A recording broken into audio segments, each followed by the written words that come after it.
राधे राधे। हरे कृष्णा। आप सभी को तुलसी विवाह की अनंत और अनंत शुभकामनाएं। तुलसी विवाह कैसे करते हैं, कब करना है, ये वीडियो तो मैं ऑलरेडी मेरे यूट्यूब चैनल पर पढ़ चुकी है, लेकिन आज मैं आपको तुलसी विवाह की प्राचीन कथा सुनाने जा रही हूँ।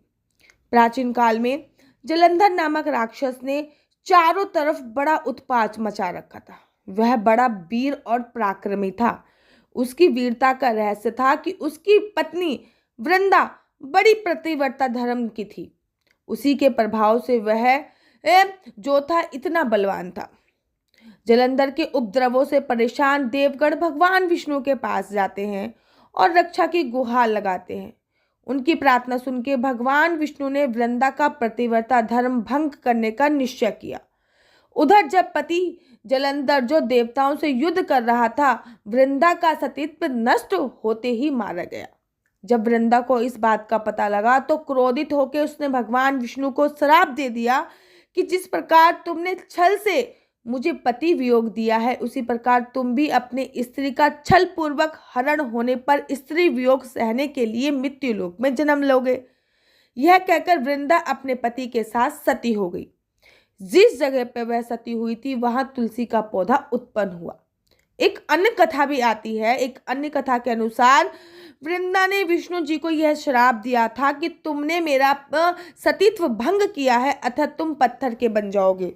भगवान विष्णु बोले, हे वृंदा, यह तुम्हारे सतीत्व का ही फल है कि तुम तुलसी बनकर मेरे साथ ही रहोगे।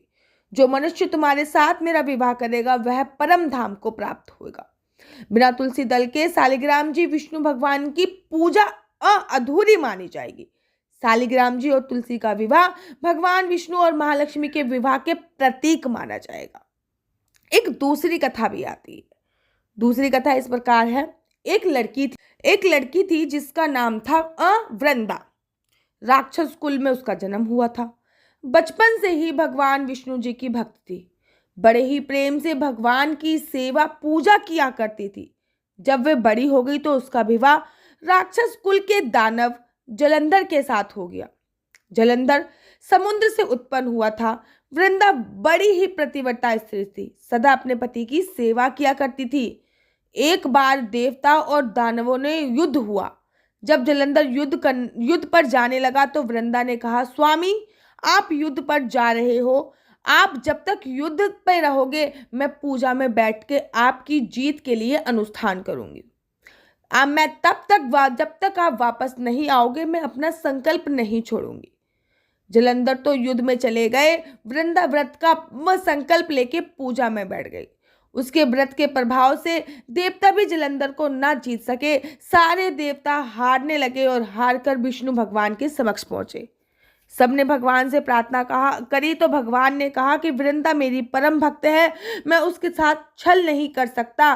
पर देवता बोले, भगवान, दूसरा कोई उपाय हो तो बताइए, अब आप ही हमारी मदद कर सकते हो। भगवान ने जलंधर का रूप रखा और वृंदा के महल में पहुंच गए और जैसे ही वृंदा ने अपने पति को देखा वे तुरंत पूजा से उठ गई, उनके चरणों को छू लिया। जैसे ही उनका संकल्प टूटा, युद्ध में देवताओं ने जलंधर को मार दिया। उसका सिर कटकर अलग गिर गया। उसका सिर वृंदा के महल में गिरा। जब वृंदा ने देखा कि मेरे पति का सिर तो कटा पड़ा है, तो फिर ये मेरे सामने कौन खड़ा है? उन्होंने पूछा कि आप कौन हो जिसका स्पर्श मैंने किया है। तब भगवान अपने असली रूप में आ गए, पर वो कुछ बोले नहीं। वृंदा सारी बात समझ गई। उन्होंने भगवान को श्राप दे दिया कि आप पत्थर के हो जाओ। भगवान तुरंत पत्थर के हो गए और सभी देवी देवताओं में हाहाकार होने लगी। लक्ष्मी जी तो वहां पर जोर जोर से रोने लगी और प्रार्थना करने लगी कि ये वृंदा भगवान को वापस वैसा ही कर दो। आपके पति का सर लेकर वो सती हो गई और वृंदा ने भगवान को वैसा ही कर दी। यहाँ पे वृंदा सती हुई थी, वहां पे एक पौधा निकला। तब भगवान विष्णु ने कहा कि आज से इसका नाम तुलसी है और मेरा एक रूप इस पत्थर के रूप में रहेगा, जिसे शालिग्राम के नाम से तुलसी जी के साथ ही पूजा जाएगा। मैं बिना तुलसी जी के भोग स्वीकार नहीं करूंगा।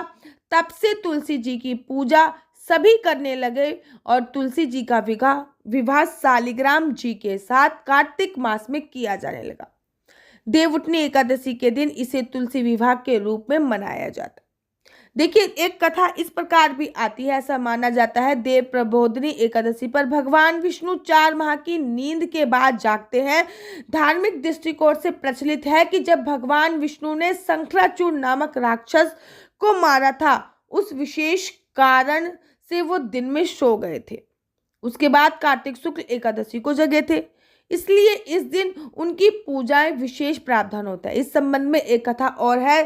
शंकरासुर बहुत ही पराक्रमिक दैत्य था। वह लंबे समय तक भगवान से युद्ध करता रहा। उसे में युद्ध काफी दिनों तक चलता रहा। अतः घमासान युद्ध के बाद भाद्र पक्ष मास की शुक्ल एकादशी को भगवान विष्णु ने दैत्य शंकरासुर को मारा। इस युद्ध से भगवान विष्णु अधिक थक गए थे। तब वे थकावट दूर करने के लिए क्षीर सागर में लेटकर सो गए। वे वहां 4 माह तक सोते रहे और कार्तिक शुक्ल पक्ष की एकादशी को जगे। तब सभी देवी देवताओं द्वारा भगवान का पूजन किया गया। इसी वजह से कार्तिक मास के शुक्ल पक्ष की इस एकादशी को देव प्रबोधिनी एकादशी कहा जाता है। इस दिन व्रत उपवास का भी विधान है। देखिए, कथाएं तो बहुत आती हैं। एक कथा कुछ इस प्रकार है। एक बार भगवान विष्णु से उनकी प्रिय लक्ष्मी जी ने आग्रह किया कि हे भगवान, जब आप दिन रात जागते हो लेकिन एक बार सो जाते हो तो लाखों करोड़ों वर्षों के लिए सो जाते हो, उस समय समस्त चराचर का नाश भी कर डालते हो। आप एक नियम से विश्राम किया करो, आपको ऐसा करने से मुझे भी कुछ आराम मिलेगा। लक्ष्मी जी की ये बात भगवान को उचित लगी। उन्होंने कहा, हाँ, तुम ठीक कहती हो। मेरे जगने से सभी देवता और खासकर तुम्हें कष्ट होता है। तुम्हें मेरी सेवा से वक्त नहीं मिलता, इसलिए आज से मैं हर वर्ष 4 माह वर्षा ऋतु में शयन किया करूंगा। मेरी यह निद्रा अल्प निद्रा और प्रलयकालीन महानिद्रा कहलाएगी। यह मेरी अल्प निद्रा मेरे भक्तों के लिए परम मंगलकारी रहेगी। इस दौरान जो भक्त मेरी शयन की भावना कर मेरी सेवा करेगा, मैं उसके घर पर वास करूंगा। तो आप सभी लोगों को ये वीडियो कैसी लगी? अगर आप लोगों को ये वीडियो अच्छी लगी है तो प्लीज़ इस वीडियो को लाइक शेयर सब्सक्राइब करना बिल्कुल भी मत भूलिए। तब तक के लिए मुझे दीजिए इजाज़त। राधे राधे। हरे कृष्णा। हरि बोल।